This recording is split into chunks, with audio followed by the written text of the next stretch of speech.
Hello everyone, দেখো কত বৃষ্টি হচ্ছে। বৃষ্টি তো সেই বোধহয় 24 ঘন্টা ধরেই হয়ে যাচ্ছে। তো যাই হোক, বৃষ্টির দিনে আমাদের সবারই একটু ইচ্ছা করে একটু কিছু ভাজাভুজি খেতে। তাই জন্য আমি আজকে বানিয়ে ফেললাম ধনে পাতার বড়া।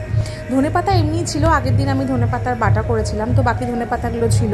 বেশি দিন রাখলে ধনে পাতাগুলো কেমন হয়েও যায়, তাই জন্য ভাবলাম ধনে পাতার বড়া করে ফেলি। তো ফার্স্টে বেসন নিয়েছি, ধনে পাতাগুলোকে কুচি কুচি করে কেটে নিয়েছি, আর দিয়ে দিয়েছি একটু গরম তেল, আর তার সঙ্গে দিয়েছি একটু কালো জিরে, একটু হলুদ, একটু সামান্য মতো নুন। এবার এই ব্যান্ডনেটটাকে বেশ আমি একটু টাইট করে নেব, বেশি জল দিয়ে পাতলা করিনি। দেখো এরকম গোল গোল করে আমি বড়া করে তেল গরম করে তার মধ্যে দিয়ে দিয়েছি। আর ওদিকে দেখো ভাতও হচ্ছে। সেই ফ্লেমটা আমি মিডিয়াম থেকে লোতে দিয়ে এই বড়াগুলো ভেজেছি, যাতে ভেতরের স্টাফিংসগুলো কাঁচা না থেকে যায়। দেখো বৃষ্টি তো বিশাল হচ্ছে, আর ও তার মধ্যে অফিস থেকে এসে গেছে। আমাকে বড়া ভাজতে দেখে ও বলে কিনা ওকে নাকি চা দিয়ে এখন বড়া দিতে হবে। তাই হোক, তাই চটজলদি করে চাও করে নিয়েছিলাম, আর এদিকে তো বড়াটা ভাজছিলাম, তাই জন্য ওকেও দিয়ে দিলাম দুটো। তো বড়াগুলো আমার ভাজা কমপ্লিট হয়ে গেছে। এবার শুধু বড়া দিয়ে ভাত তো খাওয়া যাবে না, তাই তার জন্য আমি করে নিয়েছিলাম একটু ডিমের কারি। তো ডিমগুলোকে দেখো সুন্দর করে সেদ্ধ করে ছাড়িয়ে আমি এরকম এই তেলেই ভেজে নিচ্ছি, যে তেলে বড়াগুলো ভেজেছিলাম। ডিমগুলো ভাজা হয়ে যাবার পরেই তারপরে কড়াইতে একটুখানি তেল দিয়ে গোটা জিরে, একটুখানি কালো জিরে, আর দিয়ে দিলাম দুটো শুকনো লঙ্কা। আর পেঁয়াজগুলোকে আমি আগে থেকে কুচি করে রেখে দিয়েছিলাম। এই কোচানো পেঁয়াজগুলোকে দিয়ে একটু লাল লাল করে ভেজে নেব। পেঁয়াজগুলো যখন লাল লাল করে ভাজা আমার হয়ে যাবে, তারপরে এর মধ্যে দিয়ে দেবো হচ্ছে এই টমেটোর পেস্টটা।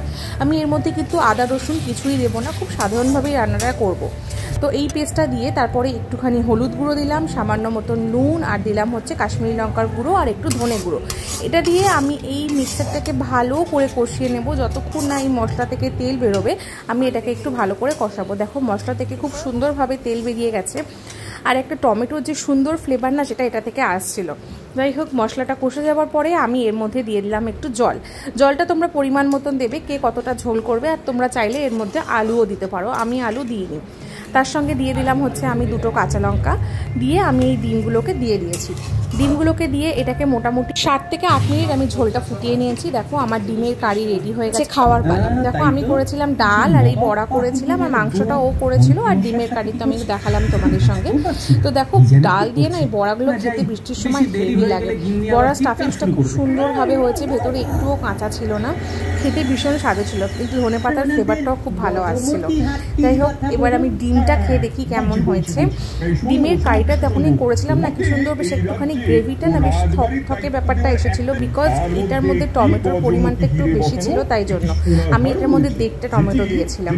কারিটা তো ভীষণ সুন্দর হয়েছিল খেতে, কি সুন্দর একটা টমেটোর স্বাদ আসছিল, আর খুব সিম্পলভাবে করেছিলাম। আমি আদা রসুন কিছু দিইনি বলে আরও সুন্দর লেগেছিল। তোমরা কিন্তু একবার এইভাবে ডিমের কারিটা ট্রাই করে দেখতে পারো। ট্রাই করে আমাকে অবশ্যই জানিও কেমন লাগলো খেতে। আজকের ভিডিওটা আমি এখানেই এন্ড করছি, আর আমি আমার খাবারটা এনজয় করি। দেখা হবে নতুন একটা ভিডিও।